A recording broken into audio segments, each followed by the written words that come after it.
Security camera video captures two witnesses describing a deadly confrontation between a homeless man and Fullerton police officers earlier this month. Gina Silva's in Fullerton right now. Gina, good morning. Good morning, Steve. Good morning, everyone. There were several witnesses. They were here at the Transportation Department. They were waiting for the bus when they witnessed everything, and they got on the bus after what they saw. They described it to the bus driver. They didn't know that they were being recorded. It's candid, and at times it appears they were almost in shock over what they saw.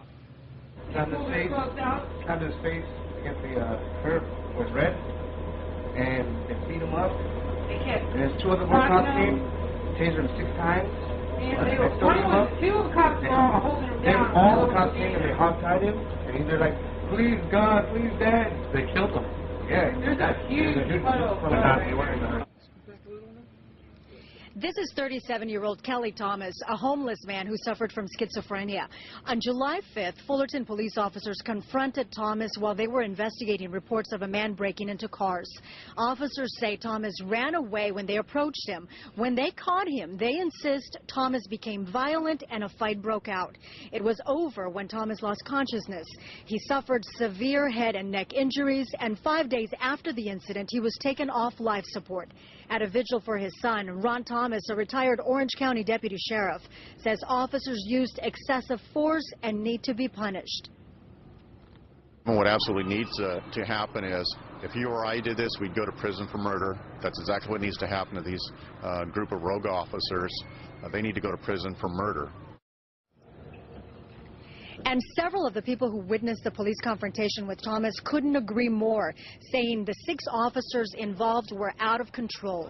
Last Saturday, more than 200 people showed up at the Fullerton Police Department to protest the beating and to hold a vigil.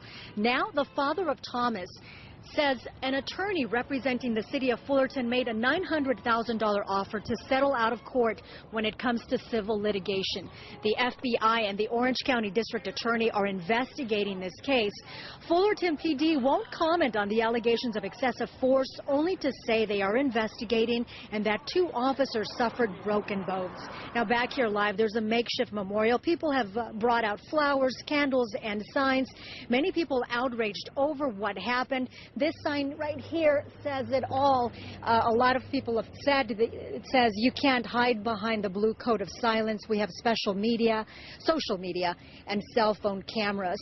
And again, there were several people who did witness everything, and they recorded it on their cell phones. It's not very good video, but you saw the video that was on that bus, and that video, those people didn't know that they were being recorded. Another thing, Steve, we haven't showed the picture of Thomas in the hospital, but that picture is on the internet. Father took that photograph, and his face is unrecognizable. And the witnesses say that he was sitting at one of the benches when the officers approached him. He ran away, and when they caught him, they slammed him so hard against the red curb here, and that's how he got his severe injuries and eventually passed away from those injuries. All right, Gina Silva, thank you very much.